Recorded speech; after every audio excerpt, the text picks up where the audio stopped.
ሰላም ጤና ይስጥልን ተመልካቾቻችን፣ የአፍሪካን ሬኔሳንስ ቴሌቪዥን ዜናዎች ከዚህ በማስከተል ይቀርባሉ። በቅድሚያ ማርዕስተ ዜናዎቹን ነው። የግብጽ የውጭ ጉዳይ ሚኒስትር በድር አብዱላቲ በቅርቡ ኢትዮጵያን ፈጣሪ ሲፈጥራትም የባህር በር የሌላትን አድርጎ ነው ሲሉ ተናገሩ። በደቡብ አፍሪካ ቢያንስ 5 ኢትዮጵያውያን በአንድ ሳምንት ጊዜ ውስጥ ተገድለዋል ተባለም። ዩናይትድ ኪንግደም አዳዲስ ስደተኞች ቋሚ የመኖሪያ ፍቃድ ለማግኘት 20 ዓመት እንዲጠብቁ የሚያስገድድ አዲስ ሕግ ማርቀቋን ኤኤፍፒ ዘግቧል።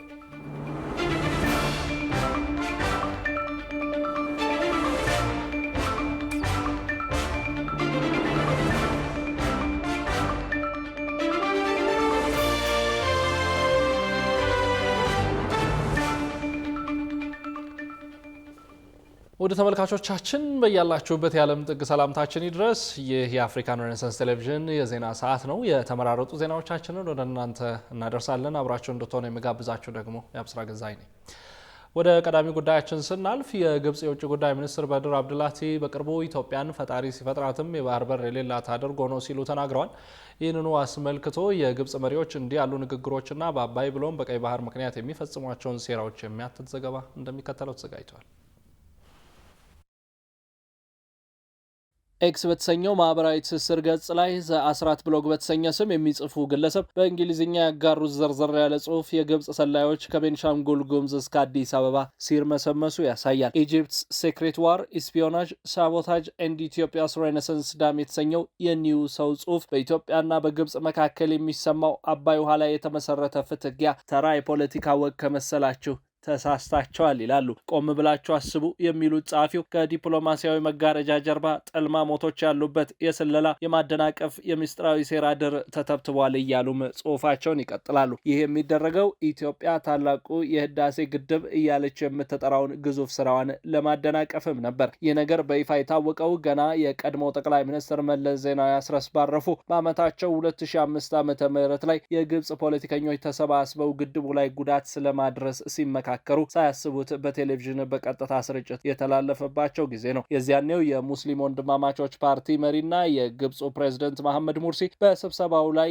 ኢትዮጵያ ውስጥ ያመፁ አካላትን በመንግስታቸው ደረጃ ስለመርዳት ሲናገሩም ተደምጠዋል። ሌላ ፖለቲከኛ ደግሞ ግብጽ የህዳሴውን ግድብ ለማፍረስ የሚያስችል ተዋጊ አውሮፕላን ያላት አስመስለው ወሬ በማናፈስ ለስለላና ለአቅም መገመት ሚና የበኩላቸውን ተወጥተው ነበር። ራሳቸው ፕሬዝደንት መሐመድ ሙርሲም ሁሉም አማራጮች ክፍት ናቸው በማለት ኢትዮጵያ ላይ ውጊያ ለማፋፋም ሳይቀር ዝተዋል። ዊክሊክስ የተሰኘው ድርጅት ይፋ ካደረጋቸው ሚስጥራዊ ሰነዶች አንዱ ግብጽ በዲፕሎማሲው የምትሸነፍ ከሆነ የኢትዮጵያን ግድቦች ለማፈንዳት እንዳቀደችም አጋልጦ ነበር። ለዚህ እንዲመቻት ሱዳንን የአየር ኃይል መሰረት መጣያ ለማድረግም ሞክራለች ብሏል በጽሁፉ። በግንቦት ወር 2006 ዓ.ም የኢትዮጵያ መንግስት ከደቡብ ሱዳን ሾልከው በመግባት በግድቡ አካባቢ በስለላ ተግባር ላይ ሲሳተፉ አገኘኋቸው ያላቸውን ግለሰቦችም ይዞ ነበር። የያዟቸው መታወቂያዎች የውሸትና የታሰበባቸው ናቸው ተብሎ ጋምቤላና ቤንሻንጉል አካባቢ ታስረው ቆይተዋል። ከዚህ በተጨማሪ ኢትዮጵያ አልአናኒ የተባለ የመካከለኛው ምስራቅ የዜና ተቋም ዘጋቢ ተደርጎ በመሬቷ ውስጥ ይሰራ የነበረን ግለሰብ በስለላ ጠርጥራም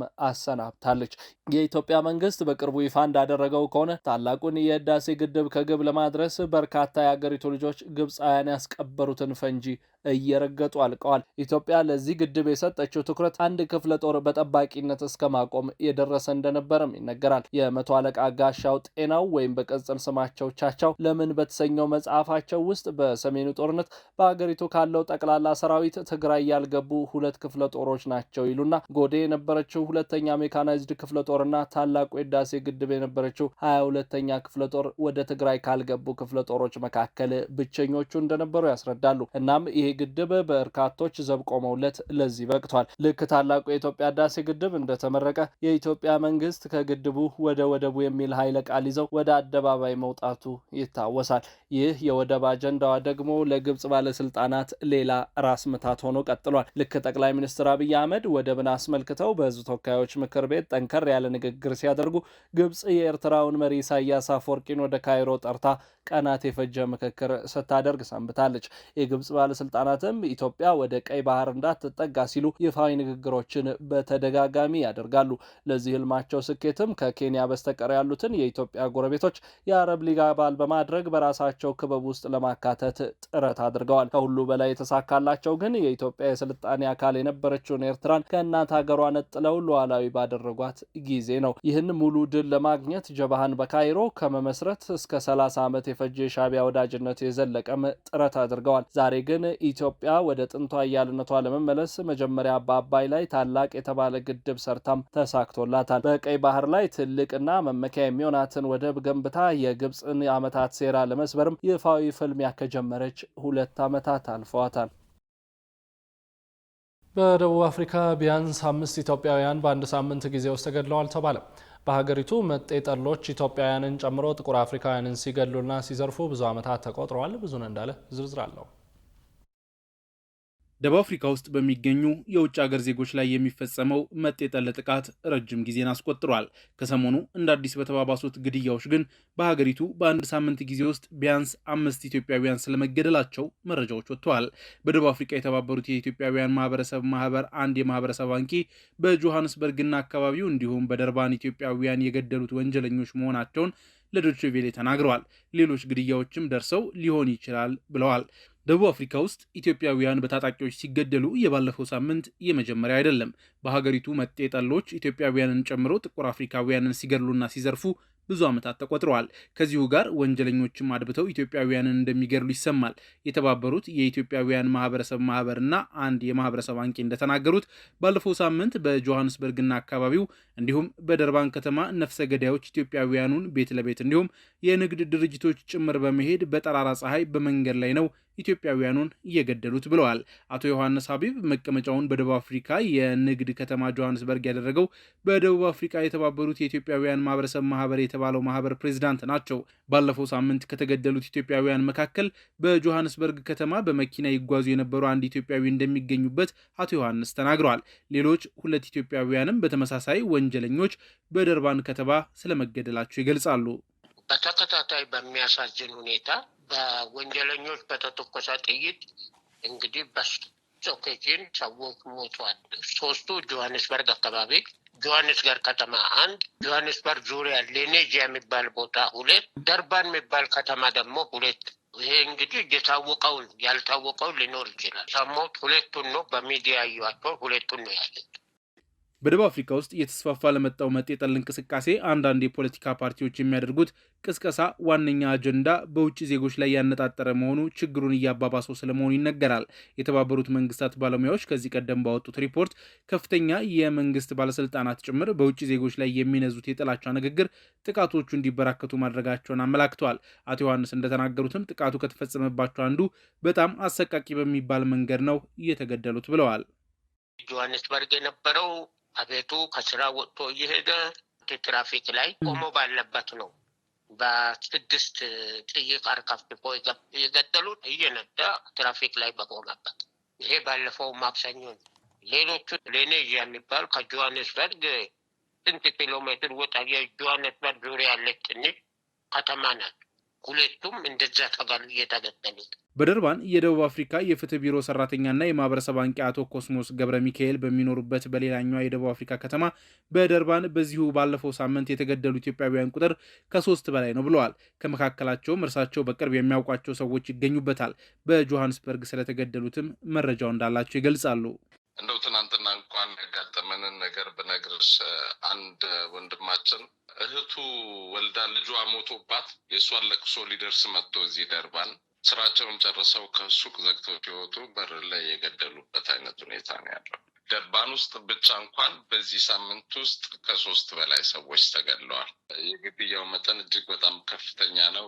በአሁኑ ጊዜ በደቡብ አፍሪካ በውጭ ዜጎች ላይ የሚፈጸመው ጥቃት በተለይም በጥቁር ደቡብ አፍሪካውያን ላይ ያነጣጠረ ነው ተብሏል።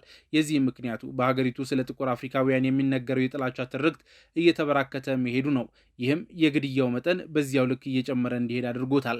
ባለፈው ሳምንት በደቡብ አፍሪካ በኢትዮጵያውያን ላይ ስለደረሰው ግድያ በደቡብ አፍሪካ የኢትዮጵያ አምባሳደር ይህ ዘገባ እስከተጠናከረበት ጊዜ ድረስ የተባለ ነገር የለም። የደቡብ አፍሪካው ፕሬዝዳንት ሲሪል ራማፎሳና ሌሎች የሀገሪቱ ከፍተኛ ባለስልጣናት በውጭ ዜጎች ላይ የሚፈጸሙ የጥላቻ ጥቃቶችን አጥብቀው በማውገዝ ስርዓትን እንደሚያሰፍኑ በተደጋጋሚ ቢናገሩም አደገኛው ጥቃት ጊዜ እየጠበቀ በማገርሸት የውጭ ዜጎችን ንብረትና ሕይወት አደጋ ላይ እየጣለ ነው። ዩናይትድ ኪንግደም አዳዲስ ስደተኞች ቋሚ የመኖሪያ ፍቃድ ለማግኘት 20 ዓመታት እንዲጠብቁ የሚያስገድድ አዲስ ሕግ ማርቀቋን ኤኤፍፒ ዘገበ። በሌላ ዜና አወዛጋቢዋ የታንዛኒያ ፕሬዝዳንት ሳሚያ ሱሉሁ ሀሰን ለልጃቸውና ለአማቻቸው ሹመት መስጠታቸው እያነጋገረ ይገኛል። የውጭ ትንታኔና ዓለም አቀፍ ጉዳዮች ዘጋቢያችን ቃል ኪዳን ይጥና ጉዳዩን በዝርዝር ተመልክቶታል።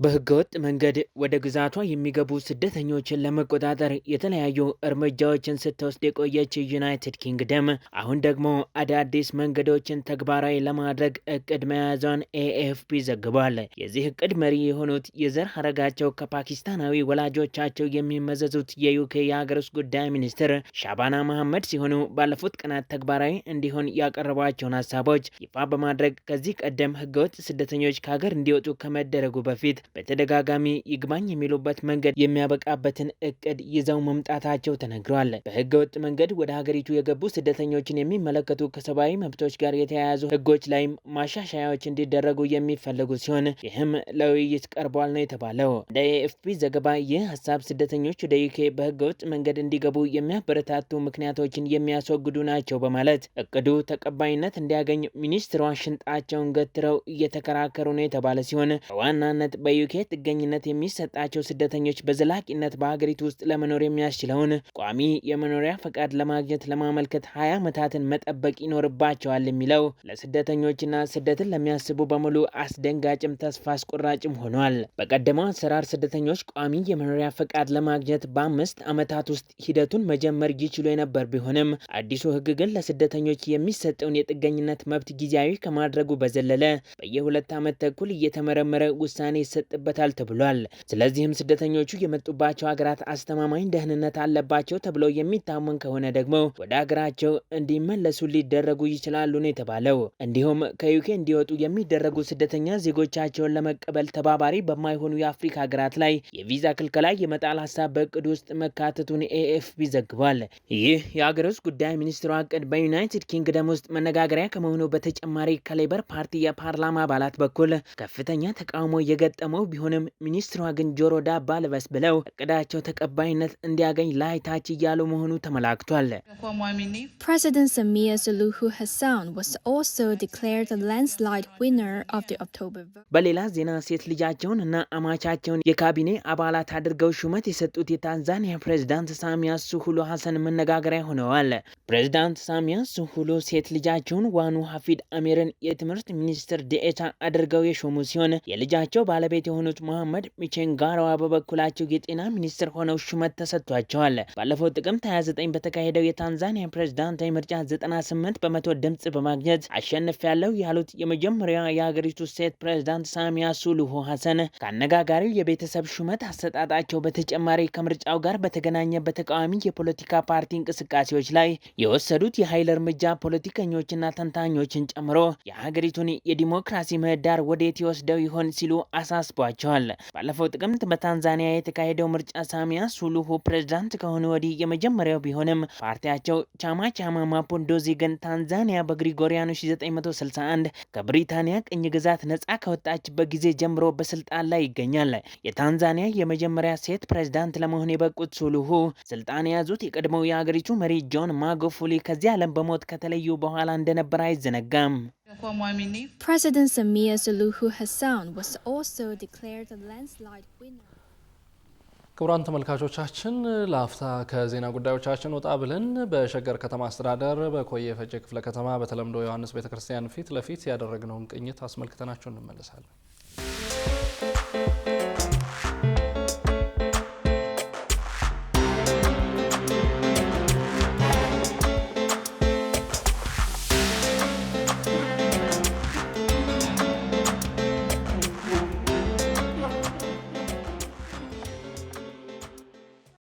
ክቡራን ተመልካቾች እንግዲህ በምስሉ ላይ እንደተመለከትነው በኮየ ፈቼ ክፍለ ከተማ በተለምዶ ዮሐንስ ቤተክርስቲያን ፊት ለፊት የተማሪዎች እንዲሁም የነዋሪዎች እንቅስቃሴ በብዛት በሚታይበት አካባቢ ሁለት ለመውደቅ የተጠጉ የመብራት ፖሎች ይታያሉ። ፖሎቹ ወድቀው ጉዳት ከማድረሳቸው በፊት የሚመለከታቸው አካላት ቦታው ጋር በመሄድ መፍትሄ እንዲሰጡበት የአፍሪካን ሬኔሳንስ ቴሌቪዥን ጥቆማውን ለማቅረብ ይወዳል። ከዚሁ ወደ ቀጣዩ ዜናችን ስናልፍ ለቀረበባቸው አስተዳደራዊ በደል ክስ ምላሽ ባልሰጡ ከ50 በላይ የመንግስት ተቋማትና ኃላፊዎች ላይ ክስ መመስረቱ ተገለጸ። የኢትዮጵያ ሕዝብ እንባ ጠባቂ ከሚቀርቡ አቤቱታዎች መካከል ከፍተኛ ቁጥር የያዘው በመንግስት መስሪያ ቤት ላይ የሚቀርብ አቤቱታ መሆኑን ማስታውቋል። ሮሃ ግርማ ተጨማሪ አላት። የኢትዮጵያ ሕዝብ እንባ ጠባቂ ተቋም አስተዳደራዊ በደል አድርሰውብናል በሚል በሰራተኞቻቸው ለቀረበባቸው ክስ ተገቢውን ምላሽ ባልሰጡ ከ50 በላይ የስራ ኃላፊዎችና ተቋማት ላይ ክስ መመስረቱን አስታውቋል። ተቋሙ ከ2017 በጀት ዓመት ጀምሮ ክስ ከተመሰረተባቸው ከ50 በላይ ተቋማት መካከል በፍርድ ቤት የጥፋተኝነት ውሳኔ የተሰጠባቸው መዝገቦች ስለመኖራቸው የገለጸ ሲሆን በበጀት ዓመቱ ክስ ከተመሰረተባቸው 40 የመንግስት ተቋማትና ኃላፊዎች መካከል 22 መዝገቦች እልባት ሲሰጣቸው ቀሪዎቹ 18 መዝገቦች ወደ 2018 በጀት ዓመት መዘዋወራቸውን አስታውቋል። በ2018 በጀት ዓመት የመጀመሪያ ሩብ ዓመት ደግሞ 13 መዝገቦች ላይ ክስ ተመስርቶ በ4 መዝገቦች ላይ ውሳኔ ተላልፎ መዝገቡ መዘጋቱ ተነግሯል። በአጠቃላይ እልባት በተሰጠባቸው መዝገቦች ላይ የተጣለውን ቅጣት በተመለከተ ፍርድ ቤት የአስተዳደር በደል ያደረሱ ኃላፊዎችን ከስራ እንዲታገዱ፣ የገንዘብ መቀጮ እንዲቀጡ፣ ተቋሙ ለተበዳዮች ካሳ እንዲከፍልና ሌሎች መሰል አስተማሪ ቅጣት ማስተላለፉ ተገልጿል። በተጨማሪም ከአስተዳደራዊ በደል ጋር ተያይዞ የቀረቡት አቤቱታዎች ከግል መስሪያ ቤቶች ይልቅ በመንግስት መስሪያ ቤቶች ላይ የቀረቡት ቁጥራቸው ከፍተኛ መሆኑ ተነግሯል። አስተዳደራዊ በደልና ተያያዥ ጉዳዮች ጋር በተያያዘ በ3 ወር ውስጥ ለተቋሙ የቀረቡት አቤቱታዎች ከ430 በላይ እንደሚሆኑና በዚህም በመንግስት መስሪያ ቤቶች ላይ ከ350 በላይ አቤቱታዎች የቀረቡ ሲሆን በግል መስሪያ ቤቶች ደግሞ ከ70 በላይ እንደሚሆኑ ተገልጿል። በመንግስት መስሪያ ቤቶች ላይ የቀረበው አቤቱታ ቁጥር ከፍተኛ ቢሆንም በግል ተቋማት ላይ የሚደርሱ አስተዳደራዊ በደሎች ወደ ተቋሙ ስለማይመጡ እንጂ ከፍተኛ እንደሚሆኑ ይገመታል ተብሏል። ክስ ከተመሰረተባቸው የመንግስት ተቋማት መካከል በሲዳማ ክልል ደቡባዊ ሲዳማ ዞን የቡሪሳ ማዘጋጃ ቢሮ፣ ምዕራብ ጉራጌ ዞን በከምባታ ዞን የዱራሜ ከተማ ማዘጋጃ ቤት ኃላፊ፣ በደቡብ ኢትዮጵያ ክልል ወላይታ ዞን፣ በቤኒሻንጉል ክልል ቡለን ወረዳ፣ በአማራ ክልልና በትግራይ ክልል የሚገኙ 6 የመንግስት ተቋማት ይገኙበታል ተብሏል። በአዲስ አበባ ከተማ ካሉት መካከል ደግሞ የየካ፣ ጉለሌ፣ ቃሊቲና ልደታ ክፍለ ከተሞች ይጠቀሳሉ። አስተዳደራዊ በደል የቀረቡት አቤቱታዎች በተለይ ከይዞታ ጋር በተያያዘ ከሰራተኛ ጥቅማ ጥቅምና ደሞዝ አለመክፈል ጋር ተያያዥነት ያላቸው ጉዳዮች ላይ እንደሚያተኩሩ ተገልጿል። በአጠቃላይ ከቀረቡት አቤቱታዎች ከ230 በላይ የሚሆኑት ተገቢውን ምርመራ ተደርጎባቸው እልባት ተሰጥቷቸዋል ተብሏል። እንዲሁም ተቋሙ በግል መስሪያ ቤቶች ላይ የሚደርሱ አስተዳደራዊ በደሎችን በተመለከተ ከ2016 ዓ.ም ጀምሮ ቅሬታዎችን እየተቀበለ እንደሚገኝ የተገለጸ ሲሆን አሁንም በማህበረሰቡ ላይ ያለው የግንዛቤ እጥረት በሚፈለገው ልክ አቤቱታዎች እየቀረቡ አለመሆኑ ተነግሯል። ክቡራትና ክቡራን ተመልካቾቻችን አሁንም የአፍሪካን ሬኔሳንስ ቴሌቪዥን ዜናዎች እንደቀጠሉ ናቸው። ወደ ቀጣዮቹ ጉዳዮቻችን ከመሻገራችን በፊት ይፋዊ የማህበራዊ ገጾቻችንን እናስታውሳችሁ ወደድን። በቴሌቪዥን ስርጭት ያለፏቸውን ፕሮግራሞቻችንን ከ1.7 ሚሊዮን በላይ ሰብስክራይበሮች ባሉት አርትስ ቲቪ ወርልድ የዩቲዩብ ገጻችን በኩል ልትከታተሉ ትችላላችሁ። በተጨማሪም በርካታ ተከታዮችን ባፈራንባቸው በፌስቡክ፣ በቀድሞ ትዊተርና በአሁኑ ኤክስ እንዲሁም በቲክቶክና ኢንስታግራም ገጾቻችን በኩል ቤተሰብ መሆን ትችላላችሁ። ከቆይታ በኋላ የናይጄሪያው ብሔራዊ ቡድን ዋና አሰልጣኝ ኤሪክ ቺሌ ሀገራቸው በእግር ኳስ ሳይሆን በጥንቆላ መሸነፏን መናገራቸውን ጨምሮ የተመራረጡ ስፖርታዊ መረጃዎችን ወደ እናንተ እናደርሳለን። ይጠብቁ። ክቡራን ተመልካቾቻችን አሁን የእንግሊዙ ኃያል ክለብ ማንቸስተር ዩናይትድ የቅርጫት ኳስ ክለብ ሊመሰርት መሆኑን ጨምሮ የተመራረጡ ስፖርታዊ መረጃዎችን ወደ እናንተ እናደርሳለን። ስፖርታዊ መረጃዎቹ በባልደረባችን ሶአሊ መሐመድ ይቀርባሉ። ከመረጃዎቹ ጋር መልካም ቆይታ። ከአፍሪካ ሬኔሳንስ ቴሌቪዥን የሰዓቱን ስፖርታዊ መረጃዎች ይዘን መጥተናል። መረጃዎቻችንን ከሀገር ውስጥ እናስቀድማለን። የፊፋ የወጣትና የኤሊት ግብ ጠባቂ አሰልጣኞች ስልጠና መስጠት እንደተጀመረ የኢትዮጵያ እግር ኳስ ፌዴሬሽን አስታወቀ። ስልጠናው ላይ በሊግ ደረጃና በወጣት ቡድኖች እየሰሩ የሚገኙ 27 የግብ ጠባቂ አሰልጣኞችን ያሳተፈ ሲሆን ከሶማሊያ እግር ኳስ ማህበር የመጡ 8 የግብ ጠባቂ አሰልጣኞችም እንዲካተቱ በማድረግ በ35 አሰልጣኞች ስልጠናው እንደተጀመረ ተገልጿል። ስልጠናውን በንግግር የከፈቱት የኢትዮጵያ እግር ኳስ ፌዴሬሽን ፌዴሬሽን ዋና ስራ አስፈጻሚ አቶ ባህሩ ጥላሁን ፌዴሬሽኑ በግብ ጠባቂዎች ስልጠና ላይ ያለውን ክፍተት ለመሙላት ስታንዳርድ እያወጣ መሆኑን ገልጸው መሰል ሰልጣኞች አጋዥ እንደሚሆኑ ተናግረዋል። የኢትዮጵያ እግር ኳስ ፌዴሬሽን የቴክኒክ አማካሪ አቶ አምሳሉ ፈንታሁን እና የቴክኒክ ዲፓርትመንቱ ይህ ስልጠና እንዲሳካ ላደረጉት ጥረትም ምስጋናቸውን አቅርበዋል። ስልጠናውን የሚሰጡት የፊፋ ዓለም አቀፍ እግር ኳስ ልማት ፕሮጀክት ማናጀር የሆኑት ክርስቶስ ካናሌስ እንዲሁም የፊፋ ጎል ኪፐር ኤክስፐርቶች አሌሃንድሮ ሄራዲያ፣ አሊ ፉአድ እና ካሜሮን ኮከስ ሲሆኑ ለተከታታይ 5 ቀናት በክፍል ውስጥና የሜዳ ላይ ተግባር ስልጠና ማለትም እስከ አርብ ዳር 12 ቀን ድረስ የሚሰጥ ይሆናል ሲል የኢትዮጵያ እግር ኳስ ፌዴሬሽን በማህበራዊ ትስስር ገጹ አስፍሯል። ማንቸስተር ዩናይትድ የቅርጫት ኳስ ቡድን ሊመሰርት መሆኑ ተገለጸ። የእንግሊዙ ክለብ ከፊል ባለድርሻ ሰር ጂም ራትክሊፍ የክለቡን እውቅና ተጠቅመው ተጨማሪ ገቢ የማግኛ መንገዶች እየተመለከቱ ይገኛል ተብሏል። በአውሮፓ ተወዳጅነቱ እየሰፋ የመጣው የቅርጫት ኳስ ስፖርት ጥሩ ነጋዴ እንደሆኑ የሚነገርላቸው ሰር ጂም ራትክሊፍ ትኩረታቸው መሆኑ ተዘግቧል። የጣሊያን ቅርጫት ኳስ ፌዴሬሽን ፕሬዚዳንት ጆአኒ ፔትሩቺ በኮሬር ዴሎ ስፖርት ጋር በነበራቸው ቆይታ ስፖርቱን በአውሮፓ ለማስፋፋት ስለተያዘው እቅድ አብራርተዋል። ፔትሩቺ እስከ 50 ቢሊዮን ዶላር የገበያ አቅም ባለው የቅርጫት ኳስ ስፖርት ላይ አውሮፓ ያለው ድርሻ የ200 ሚሊዮን ዶላር ብቻ እንደሆነ ተናግረዋል። ተወዳጅነቱ እየሰፋ ከመጣው ከዚህ ስፖርት ገቢ ተቋዳሽ ለመሆን አህጉር አቀፍ ኤንቢኤ ኤውሮፕ ሊግ የመመስረት እቅድ እንዳለ ጆአኒ ፔትሩቺ ተናግረዋል። በአውሮፓ ዩሮ ሊግ የተሰኘ አህጉራዊ ቅርጫት ኳስ ውድድር ቢኖርም ፔትሩቺና አጋሮቻቸው የበለጠ ገንዘብ ማስገኘት የሚችል አዲስ ሊግ ለመመስረት ውስጥ ላይ ናቸው ተብሏል። እንደ ማንቸስተር ዩናይትድ ግዙፍና ዓለም አቀፋዊነቱ የናኘ ክለብ በዚህ ሊግ ውስጥ ለመሳተፍ ፍላጎት ማሳየቱ ስፖርቱ አዋጭ ስለመሆኑ ማሳያ ነው ሲሉም ተናግረዋል። ገና በንግግር ላይ የሚገኘው ኤንቢኤ ዩሮፕ የመመስረት ሂደት እውን ከሆነ ታላላቅ የአውሮፓ ከተሞች ደረጃው ከፍ ያለ የቅርጫት ኳስ ፉክክር ይታይባቸዋል ተብሏል። ማንቸስተር ዩናይትድም የዚህ አካል ለመሆን እንቅስቃሴ መጀመሩን በርካታ የብዙሃን መገናኛ ተቀባብለው ዘግበውታል። ሪያል ማድሪድ እና ባርሴሎና የመሳሰሉ የእግር ኳስ ሀያላን ክለቦች የቅርጫት ኳስ ቡድን ቢኖራቸውም የእንግሊዝ ታላላቅ ክለቦች ግን በዚህ ስፖርት ሲሳተፉ አይታይም። ቦርንማውዝ ሴሜንዮን በጥር ሊሸጥ ይችላል ሲል ዘ አትሌቲክስ አስነበበ። ቦርንማውዝ በጥር የዝውውር መስኮት ጋናዊውን የፊት መስመር ተጫዋች አንቶኒ ሴሜንዮን ለመሸጥ ሊገደድ እንደሚችል ተገልጿል። ተጫዋቹ በኮንትራት ውስጥ በጥር የዝውውር መስኮት 65 ሚሊዮን ዩሮ የውል ማፍረሻ ክፍያ እንዳለው ተነግሯል። የውል ማፍረሻው በሚቀጥለው ክረምት በተመሳሳይ የሚኖር ቢሆንም የገንዘብ መጠኑ ዝቅ እንደሚል ተዘግቧል። ይህንንም ተከትሎ ቦርንማውዝ ተጫዋቹን ክረምት ላይ ባነሰ ገንዘብ ላለማጣት ሲሉ በጥር ለመሸጥ ሊገደዱ እንደሚችሉ ተገልጿል። ተጫዋቹን እስከ ውድድር ዓመቱ መጨረሻ የመልቀቅ ፍላጎት የሌለው ቦርንማውዝ በጥር የሚሸጠው ከሆነ ተጫዋቹ ማፈላለጊያ ጊዜ እንደሚፈልግም ተነግሯል። ተጫዋቹ በቅርብ ከሊቨርፑል፣ ማንቸስተር ዩናይትድ እና ቶትንሃም ጋር ስሙ እየተያያዘ ይገኛል። ናይጄሪያ ከዓለም ዋንጫ ውጪ ስትሆን አሰልጣኟ ኤሪክ ቺሌ ዲሞክራቲክ ኮንጎ በጥንቆላ አሸንፋናለች ሲሉ አነጋጋሪ አስተያየታቸውን ሰጥተዋል። የአፍሪካ ዋንጫ 3 ጊዜ በማሸነፍ በአፍሪካ ትልቅ ስም የገነቡት ናይጄሪያውያን በተከታታይ ለ3ኛ ጊዜ ከዓለም ዋንጫ ውጪ ሆነዋል። ናይጄሪያ ከዲሞክራቲክ ኮንጎ ለ2026 ዓለም ዋንጫ ለማለፍ ባደረጉት የፕሌይ ኦፍ ጨዋታ ዲሞክራቲክ ኮንጎ በመለያ ምት 4-3 በማሸነፍ ጥቂት የማለፍ ተስፋን ይዛ በመጋቢት ወር ከሌሎች አህጉሮች ከሚወጡ ሀገራት ጋር ትፋለማለች። በዚህ ጨዋታ ከታዩ አስገራሚ ሁነቶች መካከል የመለያ ምቱ ካለቀ በኋላ ናይጄሪያ ብሔራዊ ቡድን አሰልጣኝ ኤሪክ ቼሌ የውሃ ፕላስቲክ ይዘው በዲሞክራቲክ ኮንጎ የአሰልጣኝ አባላት ላይ ለመወርወር ሲታገሉ መታየታቸው ይጠቀሳል። ከዚህ ጋር ተያይዞ አሰልጣኝ ኤሪክ ቼሌ ከጨዋታው በኋላ አስተያየታቸውን የሰጡ ሲሆን የመለያ ምቱ ሲመታ ሁሉም የዲሞክራቲክ ኮንጎ ተጫዋቾች ጥንቆላ የተደረገበት ፈሳሽ ሲጠቀሙ ነበር በማለት ከሰዋል። እንደ አሰልጣኙ ገለጻ ኮንጎዎች በእግር ኳስ ጨዋታ ሳይሆን በባዕድ አምልኮ ከዓለም ዋንጫ ውጪ እንደሆኑ ተናግረዋል። ወደ ተመልካቾቻችን የአፍሪካን ሬኔሳንስ ቴሌቪዥን የሰዓቱ ዜናዎች የተከታተላችሁትን ይመስሉ ነበር። ስለሰጣችሁን ጊዜ ከልብ እያመሰገነን ከዜናዎቹ ጋር የአብስራ ገዛኝ ቆይታ አድርግ ያለው ከቀሪ ጣቢያችን ዝግጅቶች ጋር መልካም ጊዜ ተመኘ።